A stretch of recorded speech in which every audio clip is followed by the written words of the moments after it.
चलिए आज हम लोग शुरू करने वाले हैं isomerism lecture next. Stereo isomerism शुरू होने वाली है। ठीक है, पहले तो हम लोग आपको एक हाईलाइट दिखा देते हैं कि यहाँ पे सबसे पहले हम लोग आज देखेंगे स्टीरियो आइसोमेरिज्म। ठीक है, स्टीरियो आइसोमेरिज्म। ठीक है, स्टीरियो आइसोमेरिज्म हमको पढ़ना है। ये लेक्चर एक्चुअली मैं छोटे छोटे वीडियोज़ में 5-6 मिनट की वीडियोस में जो है स्टेप बाय स्टेप कुछ चीज़ें बताऊंगा। कौन कौन सी चीज़ें होंगी वो आप इसको देख सकते हैं। कौन कौन सी होंगी इसमें सबसे पहले तो मैं बताऊंगा आपको ज्योमेट्रिकल आइसोमर्स और ज्योमेट्रिकल आइसोमेरिज्म कब शो होगी कब नहीं होगी, क्या होता है, ये पहला लेक्चर। ठीक है, उसके बाद में ज्योमेट्रिकल आइसोमेरिज्म के बाद एक्चुअली आपको पढ़ना पड़ेगा ईजेड सिस्टम। ठीक है, ईजेड सिस्टम ये भी ज्योमेट्रिकल आइसो स्टीरियो का ही पार्ट है, this all the stereo part. ठीक है, उसके बाद में आपको पढ़ना पड़ेगा इसमें ईजेड सिस्टम। उसके बाद में आप आ जाओगे उसके बाद में क्या कहते हैं उसे एंटी सिन। ठीक है, एंटी एंड सिन भी सिस्टम होता है। ठीक है, उसके बाद में आपको ऑप्टिकल आइसोमेरिज्म पढ़नी पड़ेगी। ठीक है, ऑप्टिकल आइसोमेरिज्म भी इसी का पार्ट है। तो ये जो कुल मिला के सभी आइसोमेरिज्म का पापा इसको कहते हैं। ठीक है, मतलब पूरी स्टीरियो आइसोमेरिज्म को हम सभी आइसोमेरिज्म का पापा कहते हैं। तो वो ज़्यादा वीडियो में थोड़ा होगा क्योंकि वीडियो में काफ़ी शॉर्ट में बनाने वाला हूँ, यानी कि शॉर्ट का मतलब ये नहीं कंसेप्ट पूरा डिटेल में होगा बट वीडियो छोटे छोटे लेंथ पे प्रोवाइड किए जाएंगे। ठीक है, तो ऑप्टिकल आइसोमेरिज्म, उसके बाद में ऑप्टिकल आइसोमेरिज्म में भी एक सिस्टम आया था, उसको कहते हैं आरएस सिस्टम। ठीक है, तो इतना तुम्हारा ये पार्ट है ज्योमेट्रिकल आइसोमेरिज्म का। ठीक है, यानी फुल डिटेल में बिल्कुल एकदम क्रीमी लेयर में हम लोग ये पढ़ने वाले हैं। लेकिन सबसे पहले आज जो हम लोग पढ़ेंगे वो होगा हमारा ज्योमेट्रिकल आइसोमेरिज्म। ठीक है सारे ही लेकिन सिस ट्रांस जिसे कहते हैं ना तो होता क्या है ज्योमेट्रिकल आइसोमेरिज्म। पहली बात तो ज्योमेट्रिकल आइसोमेरिज्म है क्या? ऐसा कोई सिस्टम जिसमें बॉन्ड का रोटेशन पॉसिबल नहीं है, यानी ऐसा कोई ऑर्गेनिक कंपाउंड जिसमें बॉन्ड का रोटेशन पॉसिबल नहीं होता है, वही सिर्फ ज्योमेट्रिकल आइसोमेरिज्म शो करेंगे। Very important point. All those compound which having the restriction of the rotation of bonds, ठीक है, they can undergo the geometrical isomerism. ठीक है, जब उनके बॉन्ड्स नहीं घूमेंगे आपस, सपोज ये दो कार्बन लगे हुए हैं, ठीक है, और यहाँ पे मैं कुछ एक पेन ले लेता हूँ, ये सपोज दो कार्बन लगे हुए हैं, ये दो बॉन्ड है।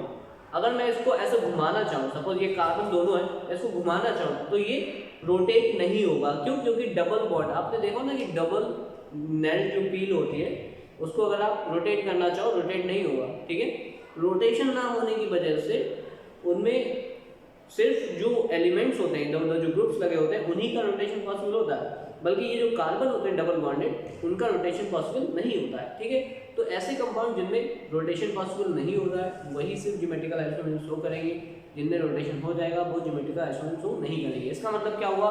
Only the double bonded compound और the triple bonded compound, triple bonded mostly नहीं करेंगे क्योंकि उसमें एक ही एक ग्रुप होता है इधर उधर साइड में, तो उसमें आप नहीं बता सकते। Double bonded compound will show the geometrical isomerism and geometrical isomerism generally known as cis and trans isomers. ठीक है, यानी कि पहली कंडीशन क्या है?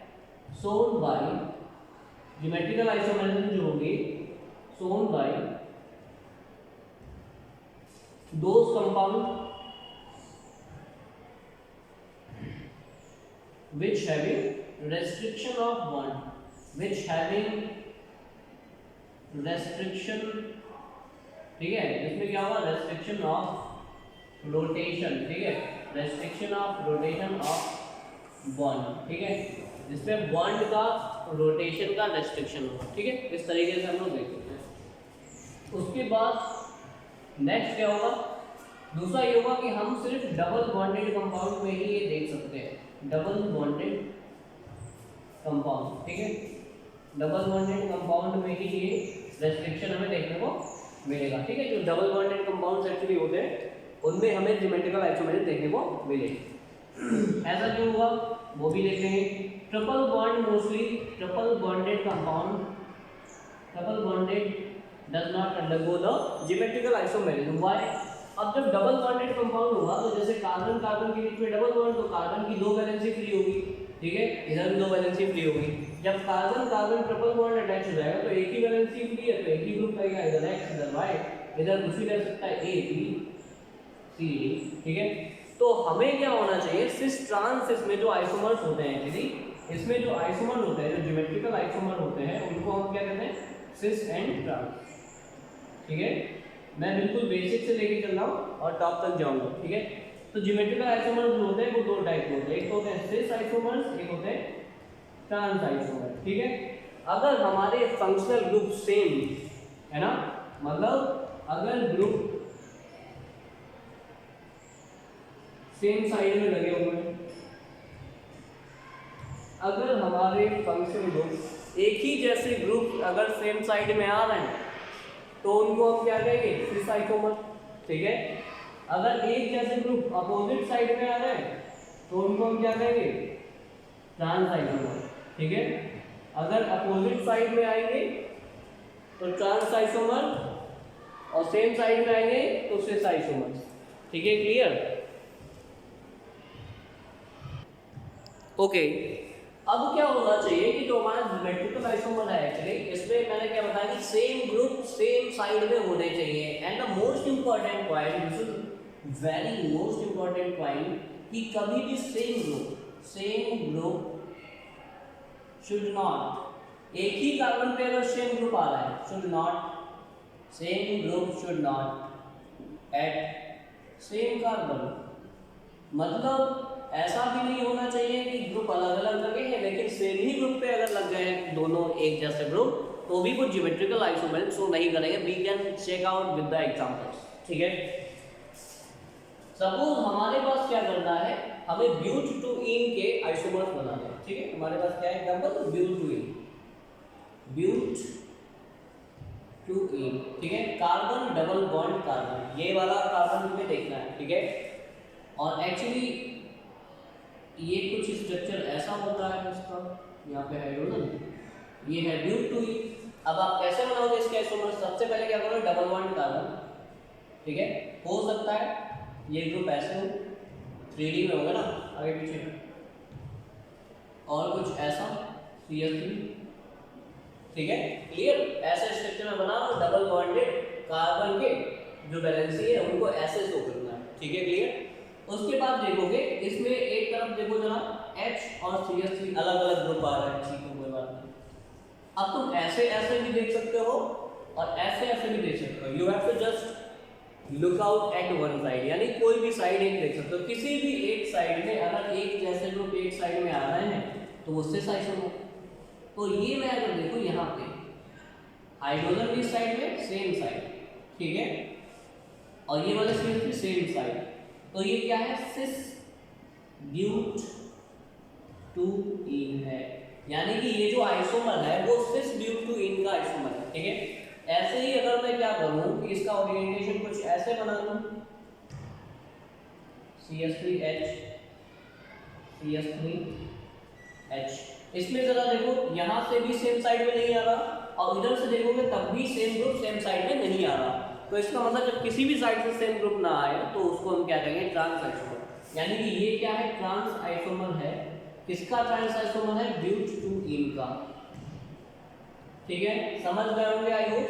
यानी कि अगर सेम साइड में ग्रुप आ रहे हैं तो भैया सिस आइसोमर, अगर अलग अलग साइड में आ रहे हैं 180 डिग्री पे तो उसको कहेंगे ट्रांस आइसोमर, क्लियर। यानी कि हम ये कह सकते हैं कि भैया सिस और ट्रांस को ही हम क्या कहते हैं, ज्योमेट्रिकल आइसोमेरिज्म कहते हैं। इतना ज्ञान शुरुआत में था जब ज्योमेट्रिकल स्टीरियो आइसोमेरिज्म शुरू हुई थी, ठीक है। यानी जो स्टीरियो आइसोमेरिज्म है वो एक्चुअली 2 टाइप की है, ज्योमेट्रिकल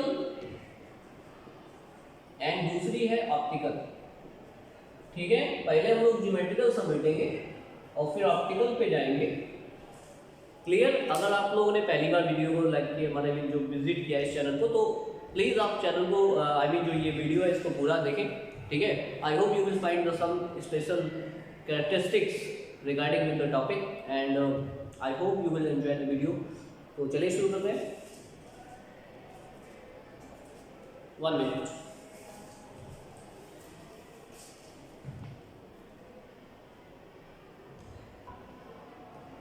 ओके, नेक्स्ट एग्जाम्पल की तरफ बढ़ते हैं हम लोग। अब हम लोगों के पास दूसरा एग्जाम्पल है CH, ठीक है, बढ़िया एकदम ओके। तो सिस और ट्रांस हमें पता करना है, ठीक है, सिस और ट्रांस। सिस ट्रांस के लिए भाई सेम ग्रुप देखना होता है, ये देखो नहीं आ रहा, इधर से देखो तो आ जाएगा, ठीक है। तो इसका मतलब ये क्या है भाई, सिस है, सिस आइसोमर है, किसी का भी होगा, वीडियो में नाम नहीं इसका ध्यान है। तो इसका आइसोमर क्या है, 1 2 डाइक्लोरो एथिलीन है ना। उसके बाद में carbon double bond carbon Cl, is this Cl, यहाँ पे हाइड्रोजन, यहाँ पे भी हाइड्रोजन, ये क्या है, सॉरी ये भी सिस बन गया, ट्रांस बना नहीं किया, ये ऐसे लो, ठीक है। तो कहने का मतलब ये सेम था, अपोजिट साइड में आ रहा, तो अपोजिट साइड मतलब ट्रांस आइसोमर, सेम साइड मतलब सिस आइसोमर, बढ़िया सीख गए। तो सेम साइड अगर है तो भैया सिस आइसोमर, अलग अलग साइड पे है ट्रांस आइसोमर, अपोजिट साइड। लेकिन लोचा यार ये हुआ कि इसका मतलब हम क्या देख रहे हैं कि अगर हमारे पास कोई ऐसा डबल बॉन्ड कंपाउंड है जिसमें 2 ग्रुप हैं अलग अलग, 2 ग्रुप हो, मतलब ग्रुप 4 हो टोटल, लेकिन 2 ग्रुप हो पेयर्स में, ठीक है, 2 ग्रुप एटलीस्ट सेम होने चाहिए। मतलब एटलीस्ट हमारे पास की पॉइंट है, एटलीस्ट 2 ग्रुप सेम होने चाहिए, 2 ग्रुप क्या होने चाहिए, सेम होने चाहिए, तब तो तुम सिस ट्रांस बता सकते हो।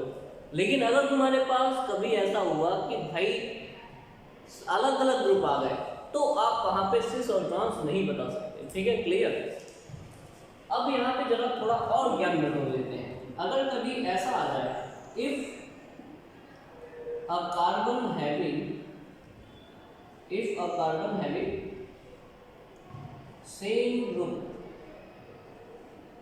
अब अगर हमने ये वहां पे पॉइंट बताया ना कि 2 ग्रुप कम से कम सेम होने चाहिए, तो सिस आइसोमर ट्रांस आइसोमर बता पाओगे।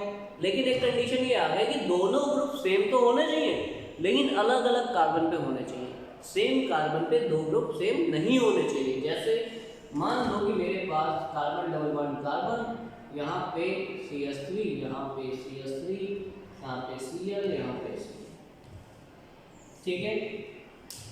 एक ये बहुत इंपॉर्टेंट मजा हुआ बिल्कुल कैरेक्टर है कि सेम ग्रुप या सेम साइड में एक ही कार्बन पे सेम ग्रुप मोस्टली ना हो, एक ही कार्बन पे सेम ग्रुप ना हो, समझ रहे हो, एक ही कार्बन पे सेम ग्रुप ना हो, मैंने कहा। मतलब अगर मैं इसको रोटेट करूं, अब देखो जरा ध्यान से, सेम ग्रुप सेम साइड, हाँ बढ़िया बात सर आपने बताया, सेम ग्रुप अलग साइड, ठीक है बढ़िया। तो एक सेम ग्रुप तो आ रहा है ना साइड में, एक बार सर ने बताया था कि एक बार ग्रुप जो है सेम साइड में आना चाहिए तो आइसोमर हो जाएगा सिस वाला, तो उसके अकॉर्डिंग इसे होना चाहिए। बट मैंने बहुत इंपॉर्टेंट पॉइंट यहाँ पे नोट किया हुआ है कि दोनों सेम ग्रुप एक कार्बन पे ही नहीं होने चाहिए। क्यों नहीं होने चाहिए, चलिए देखते हैं। अब अगर मान लो कि तुमने ये रोटेट कर दी, ये ग्रुप फ्लिप हुआ, अगर ये ऊपर गया ये नीचे गया, या ये ऊपर गया ये नीचे गया, तो क्या बनेगा, ये हमने क्लोरीन ऊपर भेज दिया और ये जो CH3 थे और ये इसीलिए आए, मतलब हमने इसको ऐसे ही रखा और इसको रोटेट किया। अगर ये वाला क्लोरीन ऊपर बना देंगे, ये नीचे बना देंगे, तो इसमें कोई चेंज हो रहा नहीं हो रहा ना। इसका मतलब क्या है कि वही चीज मिल रही है, रोटेशन होने के बाद भी वही चीज मिल रही है। तो we can say that this is not the geometrical isomers. क्यों, क्योंकि इनके ओरिएंटेशन करने के बाद भी ग्रुप अलग अलग, ग्रुप तो अलग अलग है लेकिन एक ही कार्बन पर प्रेजेंट है, इसीलिए ज्योमेट्रिकल आइसोमर्स नहीं है। यानी यहाँ पे आप सिस और ट्रांस वाला फंडा नहीं लगा सकते। क्लियर, बढ़िया।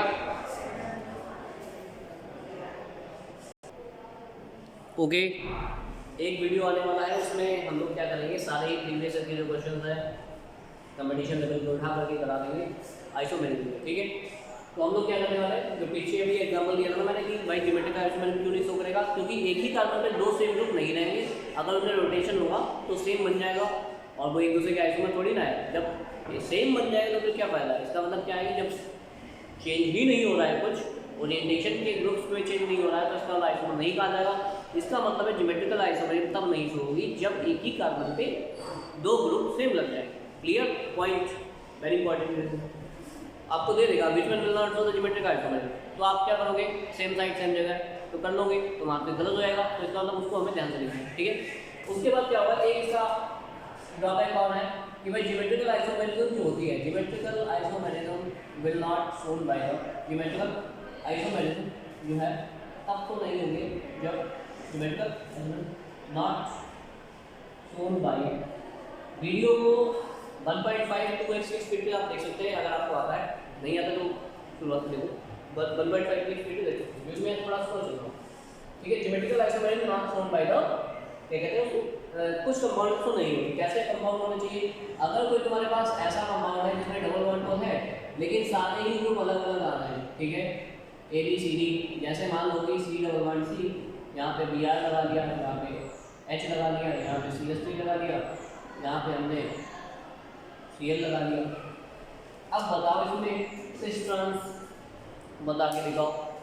मतलब क्या हुआ कि ज्योमेट्रिकल आइसोमेरिज्म में जो सिस ट्रांस वाला सिस्टम था ना, ध्यान से सुनना, कोई बताता नहीं है इन्हें, ज्योमेट्रिकल आइसोमेरिज्म में सिस ट्रांस वाला सिस्टम था ना, वो सिर्फ तभी तक सिस्टम वैलिड रहा जब तक दो ग्रुप भैया सेम थे और दोनों अलग अलग कार्बन पे लग रहे थे। लेकिन अब अगर तुमने क्या कह दिया कि यहाँ पे डबल बॉन्ड तो है लेकिन सारे ग्रुप अलग अलग हो गए, अब सिस ट्रांस को हम तब पता लगाते थे जब सेम ग्रुप सेम जगह हो, या तो ना तो ग्रुप सेम है और ना ही सेम जगह है, तो कैसे पता लगाएंगे।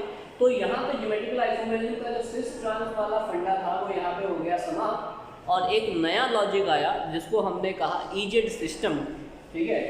इसके अकॉर्डिंग हम क्या करेंगे, इजेड सिस्टम जो आया था, है ना, जो इजेड सिस्टम आया था उसने बताया कि कौन सा सिस होगा कौन सा ट्रांस होगा।